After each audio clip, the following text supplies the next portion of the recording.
Kenya in 2017 legally prohibited the manufacture, import, sale, and use of plastic carrier bags owing to their contribution to pollution. A year and a half after the drastic measure, the streets of Nairobi seem to have largely benefited from the ban. Ever since, people bring their own bag to shops, and stores provide non-plastic carrying materials. Who doesn't respect the ban can face up to 4 years in prison or $40,000 fine for producing, selling, or even just carrying a plastic bag. But it is not a silver bullet for trash problems, especially in slum areas. Most of these trash are plastic. Following up on the slum area is not very easy. Police officers might not be able to get to the slum.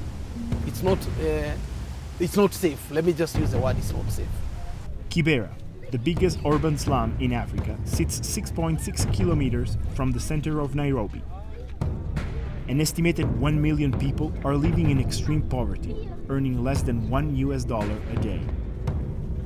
The living expectancy here is only 50 years old, 21 years shorter than the average life expectancy in Kenya. Security guards escort us through the area and to a mtoni, or river in Swahili. Most of the sewage has been directed to that river, and if nature calls, some of our people there, they just go there and answer to the nature call there. Hence, we have this flying toilet. It's not a river, it's a flow of poo. When walking these streets, the foul odor is ever present. It comes from the river at every blow of wind.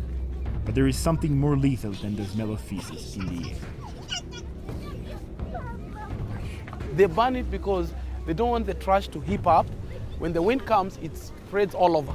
That's their point, regardless of the health hazard that they'll have. Another predominant source of trash, cheap products. I think the Chinese now are putting up their substandard goods in our country because that is most people there can afford. Look at the phones, 500 Kenya shillings. That phone can only last for a month. When it's broken, it becomes a waste. It is thrown anywhere. Kibera is only one of the many low-income areas concerned with this huge problem of pollution. The slums of the world have become the ultimate dumping ground. The pollution, however, gets back to its sender tenfold when the trash gets burnt and its fumes dispersed into the atmosphere. That is why one of the main topics at this year's UNEA is green economy and the adoption of life cycle products, both aimed at reducing the production of trash. I urge these assembly to consider how a human right to a healthy environment can ensure innovative solutions truly result in sustainable production and consumption. There is only one way to get out of it. We have to delink built obsolescence from the use of the products. We have to allow the users the right to repair and reuse. And I think this requires a huge revolution in the manufacturing system, in the industrial production. A banning policy has its immediate advantages, but it is not a long-term solution.